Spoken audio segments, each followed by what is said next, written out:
Hello everyone welcome back to my channel miss Indian chef Odia. तो आज मु आपण मानक पई गोटे स्पेशल रेसिपी शेयर करने को जाउची और सीटा हला पंजाब रो फेमस दाल मखनी। अरे आपण माने केमिति परफेक्ट होटल या ढाबा स्टाइल दाल मखनी बनै परिबे तो चलंतु ए वीडियो रे देखिबा। तो मु एठी half cup rajma red colour rajma नैची और चोपा लागि थिबा बिरी डाली और बुट डाली हाफ कप नैची। हमें सबको पानी देकी भल भाबरे धोइबा 3 रु 4 थर धोइबा पूरा भलसे धोइबा जेमिति डाली रु ए सब डस्ट बाहरी जीवो। तापरे पानी देकी 3 रु 4 घंटा पर्यंत बतुरेकी रखिबा।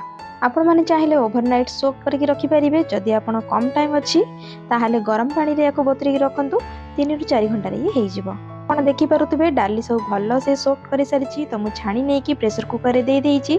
एठी मु स्वाद अनुसार लूण दउछि, गोटे चमच लंका गुंड आ 3 रु 4 कोला रसुण आ गोटे तेजपत्र देकी किछि पानी देकी फास्ट हमें 3 रु 4 सीटी मारिया पई छाडी दबा। हाई फ्लेम रे गोटिए सीटी आउ 3टा सीटी मीडियम फ्लेम रे देले डाली बहुत भल भाबरे सिझि जाई थाए। मखनी रे डाली बहुत अधिक टिके सिझि थाए। तो सेहित पई प्रेशर कुकर रे गैस बंद कर साला परे ऑटोमेटिक एयर रिलीज का पे छाडी दबा। आपण माने एठी देखि पारुथबे डाली परफेक्ट सिझि जाईछि आ गोटा गोटा मध्ये अछि। तो डाली को एठी गोटा गोटा रखिबा नाही। आमे 5 रु 10 मिनिट पर्यंत चामच रे एमिति डाली को प्रेस करिबा। डाली जेमिति अधा अधा मिक्स हे जिवो आउ अधा डाली हमर जेमिति टिके गोटा गोटा देखा जाउथबो। आपण माने एठी देखि पारुथबे प्राय 70% डाली को मु एमिति मिक्स करि सारिछि आउ किछटा डाली एमिति गोटा गोटा देखा जाउछि। तो ठीक एई कंसिस्टेंसी ता आपण रखिबे तो बहुत भलो हबो। तो एबे चलंतु आमे मसला रेडी करिबा। तो एथि में गोटे कड़ाई गरम कर नेछि, गोटे बड़ क्यूब बटर दे देछि। बटर एठी हमको जळेबार नाही, बटर को जस्ट टिके मेल्ट हे साला परे आमे तेल 4 रु 5 चम्मच दे दबा। तो एठी मु गोटे बड़ चम्मच अदा रसुण पेस्ट दे दउछि आ हाई फ्लेम रे याको भलो भाबरे फ्राई करिबा। एठी हमें हाई फ्लेम रे अदा रसुण रो कंचा स्मेल कला पर्यंत भलो से फ्राई करिबा।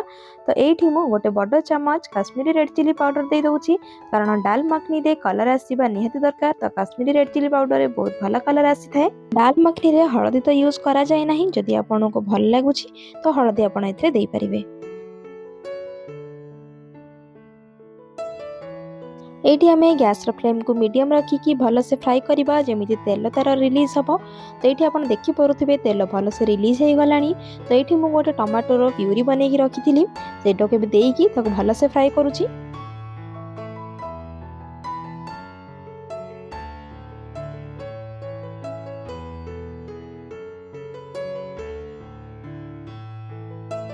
आपण माने देखि परुथिबे मसला रो कलर केते सुंदर आछि और तेल भी रिलीज हे कि ऊपर को उठी सारिछि। तो एठी मु गोटे चम्मच गरम मसला पाउडर दे दउछि। गरम मसला पाउडर देले बहुत भलो टेस्ट आस्ताय और स्मेल भी बहुत भल लागि थाए। एठी आपण देखि परुथिबे मसला बहुत भलो भाबरे फ्राई हे सारलानी। तो एठी मु सिझे रखिथिबा डाली को देई दउछि।